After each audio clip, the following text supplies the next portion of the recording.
మేము ఈరోజు మా నియోజకవర్గ ఎమ్మెల్యే అభ్యర్థి అయిన తలారి రంగయ్య సార్ గారి ఆదేశాల మేరకు యనమలదొడ్డి గ్రామానికి వచ్చి ప్రచారాన్ని చేస్తున్నాము.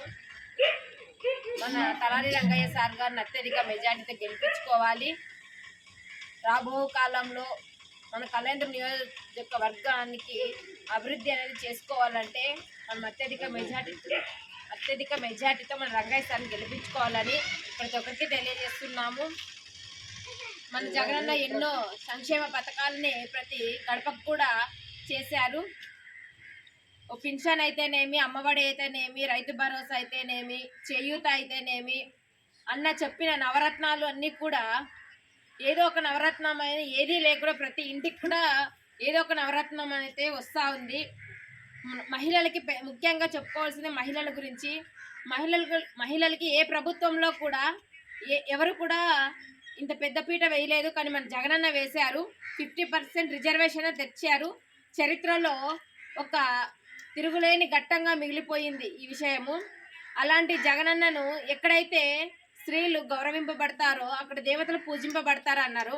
అలాగే మన జగనన్న మన ఆంధ్రప్రదేశ్లో అలాగే మహిళలకి ఎంతో గౌరవంగా వారిపైన హౌసెస్ అయితేనేమి, ఇంటి పట్టాలు అయితేనేమి, మిగిలిన ఏ విషయాలైనా కూడా పెద్దపీట అనేది ముఖ్యంగా మొదటగా మన మహిళలకే ఇస్తున్నారు.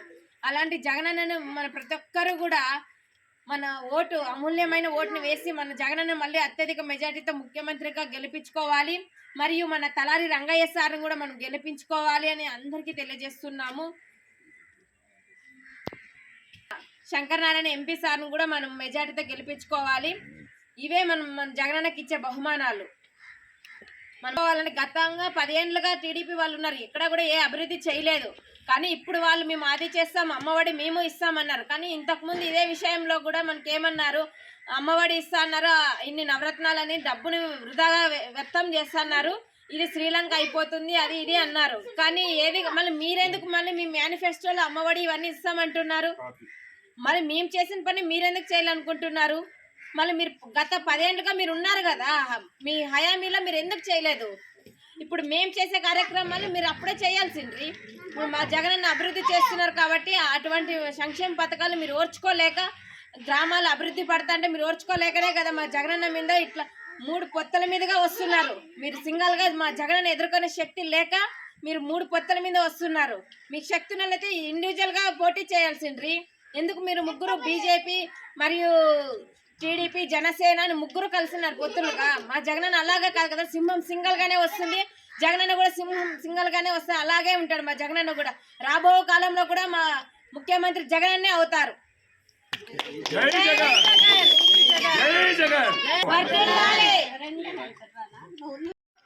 ఎస్సీ కాలనీలో ఎస్సీ సామాజిక వర్గానికి చెందిన మేమంతా కలిసి తలారి రంగయ్య గారిని బలపరుస్తూ గడప గడపకు తిరిగి మరి జగనన్న చేసిన సంక్షేమ పథకాలను వాళ్ళకి వివరిస్తూ మళ్ళీ మన జగనన్నని ఎందుకు ముఖ్యమంత్రిగా చేసుకోవాలి, ఆంధ్రప్రదేశ్ను అభివృద్ధి దిశలో నడిపించడానికి ఒక బలమైన నాయకుడు కావాలి. కాబట్టి ఆ నాయకుడు మన జగన్మోహన్ రెడ్డి గారు తప్ప వేరొకరు కాదు. చంద్రబాబు నాయుడు రియల్ ఎస్టేట్ వ్యాపారిగా గత 14 సంవత్సరాలు ముఖ్యమంత్రి చేసిన గతంలో 14 సంవత్సరాలు ఆయన రియల్ ఎస్టేట్ తప్ప ఆంధ్రప్రదేశ్ను అభివృద్ధిలో నడిపింది లేదు.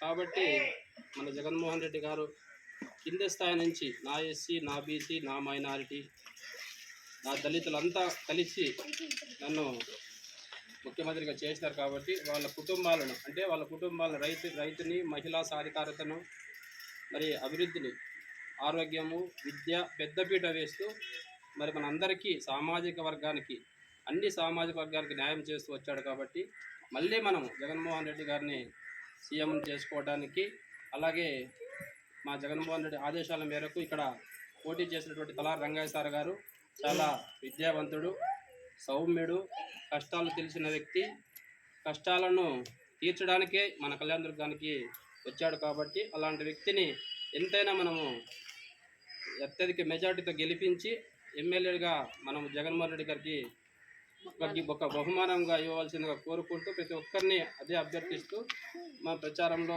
భాగంగానే దళిత వాడలంతా మరి జగన్మోహన్ రెడ్డి వైపు మేము నిలబడతామని ఈ వేదికగా అందరి తరపున మరి వారికి ఒక ధన్యవాదాలు తెలియజేసుకుంటూ ఈ అవకాశం ఇచ్చిన అందరికీ ధన్యవాదాలు తెలియజేస్తున్నాను. జై జగన్. తలారి రంగయ్య సార్ గారి నాయకత్వం. తలారి రంగయ్య సార్ గారి నాయకత్వం.